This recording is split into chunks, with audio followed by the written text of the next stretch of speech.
Northern Territory voters going to the polls in August are warning all parties not to pursue post-coronavirus economic recovery at the expense of the environment. Some voters already feel let down because Territory Labor dropped the fracking moratorium it brought to the last election to encourage a new onshore gas industry. Enjoying the environment at Darwin's East Point, some who voted Labour last time because it put the brakes on fracking say they plan to punish it for giving gas the go-ahead. The government didn't promise a permanent ban, but some voters are still bitterly disappointed. I'm definitely be considering the issue of fracking. It was a significant turnaround and I'm sure it'll have an impact in the next election. Some voters and business owners are also worried about Labour's handling of its promised shift to 50% renewables. The government's sudden slashing mid-pandemic of incentives for rooftop solar has hit Jeremy Hunt's Darwin installation firm. Prior to the feed-in tariff change, we would have completed 100 to 150 quotes a month. Those numbers are certainly down to 25 to 50 a month. But yeah, it certainly could have been managed better. We have a target around renewables. The CLP's target is much lower than ours, but it is also about making sure we have stability in the grid.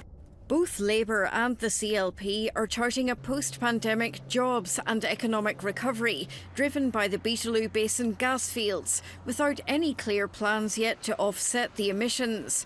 Both sides say they'll implement the safeguards recommended by the fracking inquiry, but they're also promising faster development approvals. Some voters say they don't see a policy difference heading into the August election. The lines are blurred, so it's very difficult to say I'll vote for this party or that party. I'm very proud of the record of Labor in this environmental area. It's tough work and it is about balancing the environment as well as jobs. Our focus is not on cutting corners, it is around ensuring that processes are moved through as efficiently as possible. The government's new economic reconstruction task force has one renewables advocate on it who wants to convince Labour and the CLP they're chasing a gas pipe dream. But there's only so long you can battle against the actual economics and the actual numbers. There's easily more jobs in renewables transformation.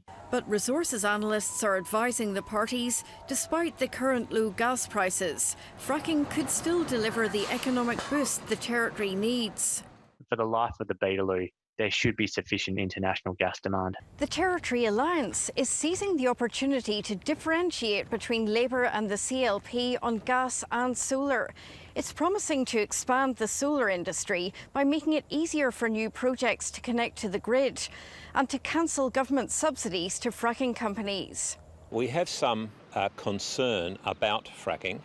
We're not enthusiastic about fracking. But conservation groups suspect Territory Alliance and CLP policies would merge if they take government by forming a coalition. It's very hard to know whether Territory Alliance will kind of stick to their guns. We want to work with good people who are mature enough to collaborate.